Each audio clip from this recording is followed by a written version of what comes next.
اللہ اللہ اللہ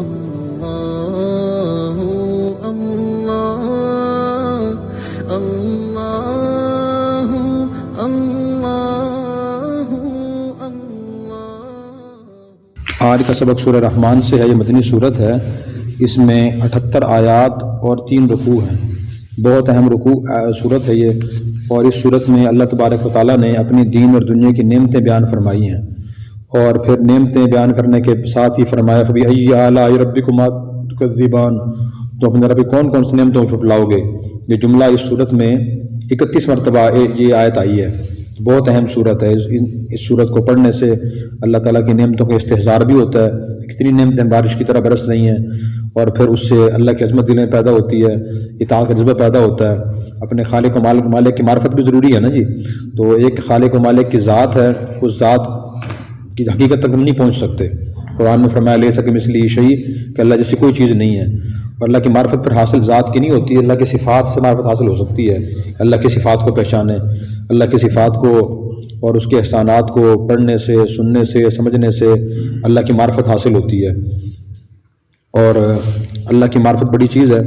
دنیا میں ہمیں حکم یہ ہے کہ ہم جتنا ہو سکے اللہ کی مخلوق سے خیر خواہی ہمدردی کریں، اللہ تک پہنچنے کی کوشش کریں۔ اللہ تک پہنچنے کے 3 طریقے ہیں اللہ والوں نے فرمایا۔ ایک طریقہ تو ہے خدمت، کہ ہم مخلوق کی خدمت کریں، مخلوق میں اپنے بہن بھائی، ماں باپ، پڑوسی، رشتہ دار اور سب انسان اور جانور بھی شامل ہیں، انہیں خدمت کریں ہم۔ انسان خدمت کرتا ہے، پتہ نہیں ہوتا اسے، مثلا اپنی بیوی بچوں پر پرورش کرتا ہے، یہ بھی خدمت کر رہا ہے۔ حدیث میں آتا ہے خلق عیال اللہ فخلق من احسن الی عیالی، کہ ساری مخلوق اللہ کی عیال اور کنبہ ہے، اور اللہ کی مخلوق میں سب سے زیادہ اللہ کو محبوب وہ ہے جو اس کی عیال سے اچھا سلوک کرتا ہے۔ ایک تو خدمت ہے، اسی لیے شریعت نے حقوق بیان کیے ہیں، ماں باپ کے، بیوی بچوں کے، پڑوسیوں کے، رشتہ داروں کے، مسلمانوں کے، کمزور طبقوں کے، غریبوں کے، یتیموں کے، بیواؤں کے، بیماروں کے، ان کے حقوق بیان کیے۔ ایک تو اللہ تک پہنچنے کا طریقہ خدمت ہے۔ دوسرا طریقہ اللہ تک پہنچنے کا عبادت ہے، کہ انسان اللہ کی کثرت سے عبادت کرے، لیکن عبادت کرنے سے حقوق العباد معاف نہیں ہوتے، وہ بھی ضروری ہیں۔ اور تیسرا جو طریقہ ہے وہ ہے معرفت۔ معرفت کا مطلب ہے کہ انسان کو پہچان حاصل ہو۔ اب آپ ماشاءاللہ الحمدللہ صاحب علم ہیں، علم سے آپ کا گہرا تعلق اور واسطہ ہے، تو پہچان بڑی ضروری چیز ہے، معرفت۔ اگر آدمی کو معرفت نہ ہو تو پھر آدمی سے عبادت بھی نہیں کر سکتا، تو آدمی اللہ کو پہچانتا ہی نہیں۔ اگر وہ عبادت کر رہا ہے تو مخلص بھی ہو سکتا ہے وہ، لیکن اکثر ہوتا ہے کہ آدمی عادت کے مطابق چل رہا ہوتا ہے، کہ روٹین ہے، صبح اٹھنا ہے، نماز پڑھنی، تلاوت کرنی، تسبیح کرنی ہے۔ جب اس سے معرفت حاصل ہوگی، پہچان ہوگی، تو پھر اس معمولی سی عبادت بھی بڑا اپنا اثر دکھائے گی۔ اس لیے قرآن میں بھی اسی پہ زور دیا گیا ہے، اور فرمایا کہ انما یخشی اللہ من عبادہ العلماء، کہ اللہ کے بندوں میں سے اللہ سے علماء ڈرتے ہیں، علماء ہی ڈرتے ہیں۔ انما، یقین، سوائے اس کا معنی ہوتا ہے سوائے اس کے نہیں، یخشی اللہ، اللہ سے ڈرتے ہیں، من عبادی، اس کے بندوں، علماء، علماء۔ تو اس کی تفسیر میں لکھا ہوا ہے کہ علماء ذرا اس لیے ڈرتے ہیں کہ ان کے دل میں اللہ کی معرفت ہوتی ہے، پہچانتے ہیں۔ جیسے دنیا میں ایک آدمی کسی شخصیت کے مقام مرتبے سے، طاقت سے واقف ہے، تو وہ تو اس کا تو احترام کرے گا، اس سے ڈرے گا، لیکن جو آدمی اس سے واقف ہی نہیں ہے وہ اسے ڈرے گا، نہ اس کا تو احترام کرے گا، نہ اس سے ڈرے گا۔ مثال کے طور پہ ہمارے سامنے کوئی بہت بڑا جرنیل، کمانڈر، یہ بہت بڑا طاقتور بادشاہ بیٹھا ہو، تو جس کو پتہ ہے وہ تو اس کا بہت سلیقے سے اور سوچ سمجھ کے اس سے بات کرے گا کہ یہ بہت طاقتور ہے، اگر میں نے اس کے مزاج کے خلاف کوئی بات کر دی یا کوئی کام کر دیا، مجھے بڑے نقصان کا سامنا کرنا پڑ سکتا ہے۔ لیکن جس کو بیچارے کو پتہ ہی نہیں ہے کہ یہ بادشاہ ہے، وہ تو اس کو ڈانٹ بھی سکتا ہے، غلط بھی کہہ سکتا ہے۔ تو اس لیے اللہ کی معرفت حاصل کرنا ضروری ہے، اور معرفت کا ایک طریقہ یہ ہے کہ اللہ کی صفات کو پڑھا جائے، اللہ کے انعامات کو پڑھا جائے۔ اس صورت میں یہی آتا ہے، یہی اللہ کے انعامات ہیں، اللہ کی صفات ہیں۔ اور اس کی جو پہلی 4 آیات ہیں وہ بہت ہی اہم ہیں، بہت اہم ہیں وہ۔ اور اس کے علاوہ ایک ضعیف حدیث میں ہے لِكُلِّ شَيْءٍ عَرُوسٌ وَعَرُوسُ الْقُرْآنِ سورۃ الرحمن، کہ ہر چیز کی کوئی خوبصورت چیز، اس کو خوبصورت چیز بنانے والی چیز ہوتی ہے جو اسے خوبصورت بناتی ہے، جیسے دیواروں کو رنگ خوبصورت بناتا ہے، تو اور باغوں کو پھول خوبصورت بناتے ہیں، پھل خوبصورت بناتے ہیں، اور قرآن کریم کو خوبصورت بنانے والی چیز یا اس کی دلہن جو ہے نا وہ قرآن کریم سورہ رحمان ہے، تو بہت اہم صورت ہے یہ۔ تو اکثر ہم بچپن میں دیکھتے تھے، اب تو کم دیکھنے میں آتا ہے، پہلے لوگ جب صبح دکان کھولتے تھے یا گھر میں صبح اٹھتے تھے سورہ یاسین یا سورہ رحمان کی تلاوت کرتے تھے یا کیسٹ لگا دیتے تھے سورہ رحمان کی ترجمے کے ساتھ. تو یہ ان صورتوں میں جن کو لوگ ذرا سنتے اور پڑھتے ہیں. سورہ یاسین بھی صبح لوگ پڑھتے اور سنتے ہیں، اور سورہ رحمان بھی بہت زیادہ پڑھتے اور سنتے ہیں نسبت اور صورتوں کے. تو اس لیے میں نے سوچا کہ اس کا ترجمہ تفسیر بھی عرض کر دیا جائے. اعوذ باللہ من الشیطان الرجیم، بسم اللہ الرحمن الرحیم. الرحمن علم القرآن خلق الانسان علمہ البیان. الرحمن، رحمان نے یعنی سب پر مہربان نے، علم القرآن، قرآن کی تعلیم دی. خلق الانسان، انسان کو پیدا فرمایا. علمہ البیان، اس کو بیان سکھایا. مفسرین نے فرمایا کہ 4 آیات بہت اہم ہیں، اور اہم اس طرح ہے کہ اللہ تعالیٰ کی بہت سی صفات ہیں. اس میں جبار اور مومن، مہیمن، السلام، یہ ساری صفات ہیں. ان صفات میں سے اللہ تبارک و تعالیٰ نے سب سے بہترین جو صفت تھی نا رحمان، اس کو ذکر فرمایا یہاں کہ رحمان کا معنی سب پر مہربان، اس کا ذکر فرمایا. اور اللہ کی رحمت کی وجہ سے ہی یہ دنیا کا سارا نظام چل رہا ہے. اور اللہ کی رحمت کے بارے میں ہی حضور نے فرمایا، اللہ فرماتا ہے ان رحمتی سبقت اعلیٰ غضبی، کہ میری رحمت میرے غصے سے بڑی ہوئی ہے. اور بعض علماء نے فرمایا کہ لوح محفوظ کے اوپر تختی رکھی ہوئی ہے، اس تختی کے اوپر یہ حدیث لکھی ہوئی ہے ان رحمتی سبقت اعلیٰ غضبی، کہ بے شک میری رحمت میرے غصے سے بڑی ہوئی ہے. اور اسی طرح اللہ کی رحمت کی وجہ سے نظام کائنات چل رہا ہے، ہمیں نعمتیں ملتی ہیں. ورنہ اگر انصاف کا تقاضا دیکھا جائے تو اس کے روشنی میں تو ہم اللہ کی نعمتوں کے مستحق نہیں ہیں. اور اسی رحمت کی وجہ سے کافر اور مسلمان، فاسق، فاجر، متقی، پرہیزگار، سب کے سب اللہ کی رحمتوں سے، نعمتوں سے مستفید ہوتے ہیں. تو اللہ نے اپنی پہلی صفت اس لیے بیان فرمائی تاکہ بندوں کا مزاج بھی رحیمانہ ہو، اس میں رحمت ہو، ترس ہو. پھر فرمایا کہ علم القرآن، اس نے قرآن کی تعلیم دی. تو رحمان نے چونکہ ہمیں پیدا بھی فرمایا، تو جو خالق و مالک ہوتا ہے وہ چاہتا ہے کہ بندوں کو میں زندگی گزارنے کا طریقہ بھی سکھاؤں، زندگی کیسے گزارنی ہے. تو اللہ نے کتابیں بہت سی نازل کی ہیں، صحیفے نازل کیے. ان میں سب کتابوں اور صحیفوں کے علوم کو جو جامع ہے وہ قرآن کریم ہے. قرآن کریم میں خود اللہ نے یہ صفت بیان فرمائی قرآن کریم کی، فرمایا مہیمن علیہ، قرآن کریم ان سب کا محافظ ہے، ان سب کے ضروری مضامین کا جامع ہے. تو اللہ نے قرآن کی تعلیم دی. تو اصل تعلیم تو قرآن کی تعلیم ہی ہے، جس سے انسان کو اللہ کی معرفت حاصل ہوتی ہے. باقی جو علوم ہیں ان کی بھی انسان کو ضرورت ہے، لیکن وہ ضرورت اس دنیا کی حد تک ہے. میڈیکل سائنس کا علم ہے، ہمیں اس کی بھی ضرورت ہے، اس کی ضرورت سے انکار نہیں ہے. انسان بیمار ہوتا ہے تو اس علم کی روشنی میں ہی وہ علاج، اس کا علاج ہوتا ہے اور وہ شفا پاتا ہے. اور اگر میڈیکل سائنس کا علم نہ ہو تو انسان تکلیف میں مبتلا رہے گا، جلدی مر جائے گا. تو اسی طرح دوسرے علوم بھی ضروری ہیں، لیکن جس کی دنیا اور آخرت میں جس علم کی ضرورت ہے وہ علم قرآن ہے. قرآن کا علم جس سے اللہ کے انسان کو معرفت حاصل ہوتی ہے، پتہ چلتا ہے کہ مجھے اللہ نے کیوں پیدا فرمایا اور میں نے زندگی کیسے گزارنی ہے، کیا حلال، کیا حرام، کیا جائز ہے، کیا ناجائز ہے میرے لیے، اور آخرت کے درجات، جنت وغیرہ بھی کیسے حاصل کروں. یہ انسان کے اوپر چلے گا قرآن کے علم کے ذریعے. سب سے پہلا اور سب سے اہم جو انسان کا علم ہے وہ قرآن کا علم ہے. پھر تیسری آیت نے فرمایا کہ اللہ نے انسان کو پیدا فرمایا. اللہ نے مخلوقات تو بہت سی پیدا فرمائی ہیں، تو ان میں سب سے اشرف المخلوقات انسان ہے. اس کا تذکرہ فرمایا کہ اللہ نے انسان کو پیدا فرمایا. اشرف مخلوقات اس طرح دیکھیں کہ مخلوق کو سے موازنہ کریں کہ جتنی مخلوقات ہیں، جتنی صفات اللہ نے انسان میں رکھی ہیں، یعنی انسان جو صفات حاصل کرنا چاہے، پرندے پیدا کرنا چاہے کر سکتا ہے وہ، اور مخلوقات پیدا نہیں کر سکتی.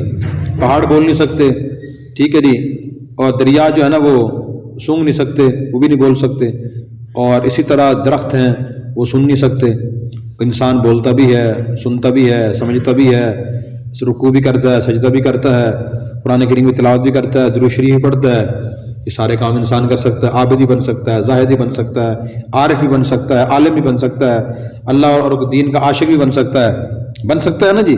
تو اس لیے انسان کو اشرف مخلوق قرار دیا کہ اس کے اندر بہت سی صفات آ سکتی ہیں، صفات اندر پیدا کر سکتا ہے یہ. پھر چوتھی آیت میں فرمایا کہ علمہ البیان، تو انسان کو اللہ تعالیٰ نے بیان سکھایا. بیان کے 2 معنی ہیں. ایک معنی ہے بولنا. ابھی جو بولنا ہے یہ انسان کی صفات میں سب سے اہم ترین صفت ہے کہ انسان اپنے دل کی باتوں کا اظہار، اپنے ضمیر کی باتوں کا اور خیالات کا اظہار زبان کے ذریعے کرتا ہے۔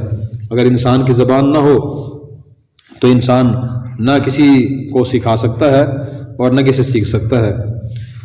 تو یہ بیان ہے ایک معنی یہ، اور دوسرا معنی اس کا بیان فرمایا مفسرین نے کہ اللہ نے انسان کو فرق کرنا سکھایا، کہ انسان فرق کر سکتا ہے کہ یہ حلال ہے، یہ حرام ہے، یہ جائز ہے، ناجائز ہے، یہ صحیح ہے یا غلط ہے۔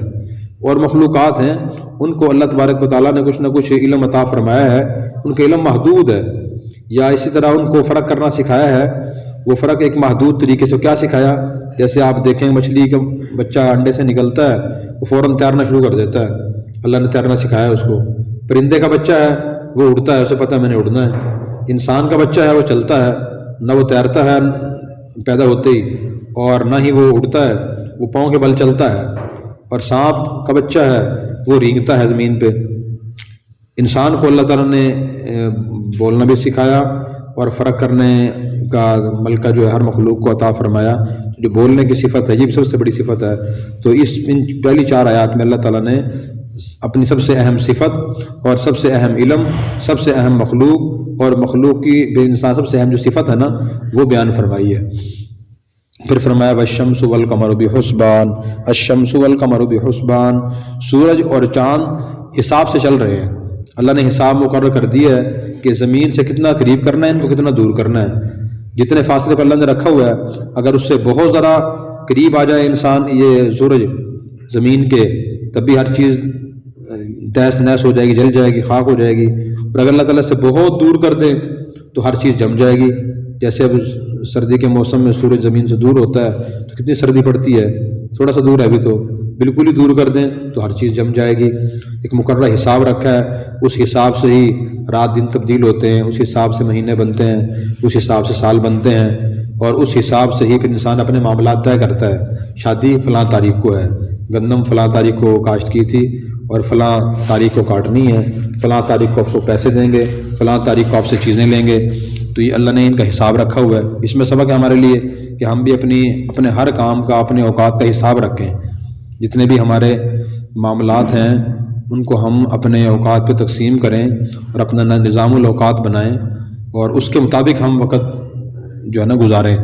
پھر یہ شکایت نہیں رہے گی کہ مجھے وقت نہیں ملتا۔ اکثر لوگ کہتے ہیں یہ کام کرنے کو دل تو کرتے، وقت نہیں ملتا۔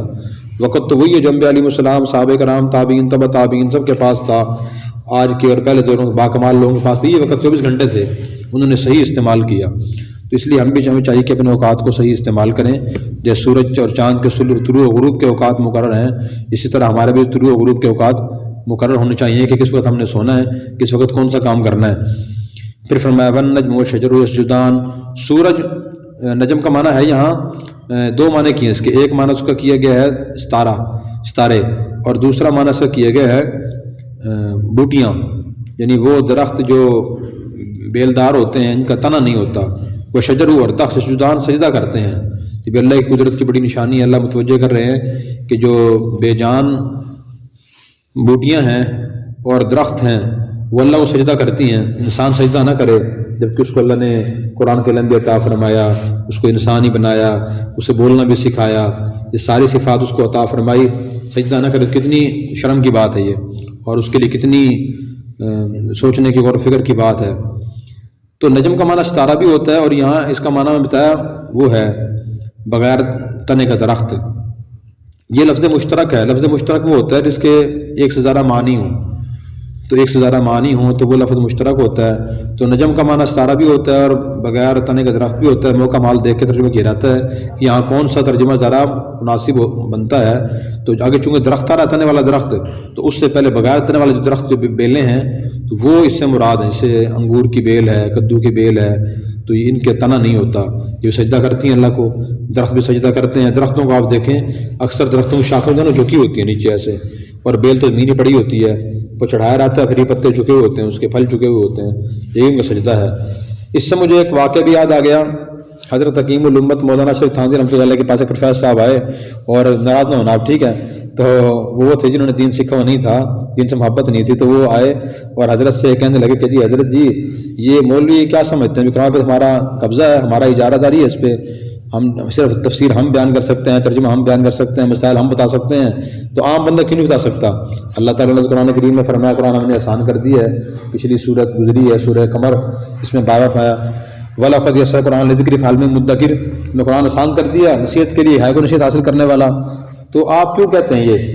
تو حضرت نے فرمایا کہ بھائی آپ مجھے یہ بتائیں، سورہ رحمان کی آیت ہے وَالنَّجْمُ وَالشَّجَرُ يَسْجُدَانِ، اس کا کیا معنی ہے؟ تو انہوں نے کہا جی کہ ستارے اور درخت سجدہ کرتے ہیں۔ حضرت میں نہیں، یہ معنی تو نہیں ہے اس کا، یہ معنی تو نہیں ہے اس کا۔ تو وہ حیران ہوئے، سوچنے لگے، پریشان ہو گئے کہ حضرت آپ بتائیں پھر کیا معنی ہے؟ تو حضرت نے فرمایا بھی لفظ مشترک ہے، اور یہاں اس کا معنی ستارے نہیں ہے، اس کا معنی بغیر تنے کے درخت ہیں، یعنی جو بیلیں ہوتی ہیں وہ اس سے مراد ہیں۔ یہاں مفسر مفسرین نے یہ معنی بیان فرمایا۔ ایک دو قول یہ ہے کہ اس مراد ستارے ہیں، لیکن یہ مراد ہے نہیں اس سے۔ تو اس نے کہا جی ہاں واقعی جی میں معذرت خواہ ہوں، میں نے غلط بات کہی ہے۔ تو فرمایا کہ بھائی یہ اجارہ داری نہیں ہے، بلکہ جیسے ہر علم اور شعبے میں سیکھنے والے کو سکھانے والے کی اجازت ہوتی ہے کہ پہلے سیکھے، ڈگری حاصل کرے، اساتذہ اجازت دیں کہ آپ سکھا سکتے ہیں، پھر وہ سکھاتا ہے۔ یہی ہم کہتے ہیں، ہم نے کب کہا ہے کہ کوئی فلاں قوم کا آدمی دین نہ سیکھے اور ہم نہیں سکھائیں گے اسے؟ علماء تو کہتے ہیں سب سیکھیں، سیکھ کے سکھائیں آگے۔ پھر انہوں نے کہا واقعی مجھے بات سمجھ آ گئی آپ کی۔ تو اس لیے بعض دفعہ آدمی کے ذہن میں غلط فہمیاں پیدا ہو جاتی ہیں، اگر جس سے غلط فہمی ہو اس سے قریب جائے، اس سے پوچھے اور اس سے جواب لے تو غلط فہمی ختم ہو جاتی ہے۔ تو اسی طرح قرآن کریم میں اور بھی بہت سے مشترک الفاظ آئے ہیں، اور ہر لغت میں ہوتے ہیں، ہر زبان میں انگریزی میں مشترک الفاظ ہوں گے۔ تو جو ماہر ہوگا وہ دیکھے گا سیاق و سباق کیا ہے اور اس کا بیک گراؤنڈ کیا ہے، وہ دیکھ ترجمہ کرے گا۔ اسے معلوم نہیں ہے تو ترجمہ غلط کر دے گا کہ جی میں نے لغت میں دیکھا تھا اس کا نجم کا معنی ستارہ بھی ہے، ترجمہ عرض ستارہ ہی کر رہا ہوگا، حالانکہ اس کا معنی بغیر تنے کا درخت بھی ہوتا ہے۔ اللہ تعالی ہمیں قرآن کریم سمجھ کر عمل کرنے کی توفیق عطا فرمائے۔ اور اگر آپ نے ابھی تک ہمارا چینل سبسکرائب نہیں کیا تو فوراً سبسکرائب کیجئے، ساتھ ہی بیل آئیکن پر کلک کریں تاکہ مزید آنے والی ویڈیو ہے وہ آپ کو وقت پر ملتی رہیں۔ اللہ حافظ۔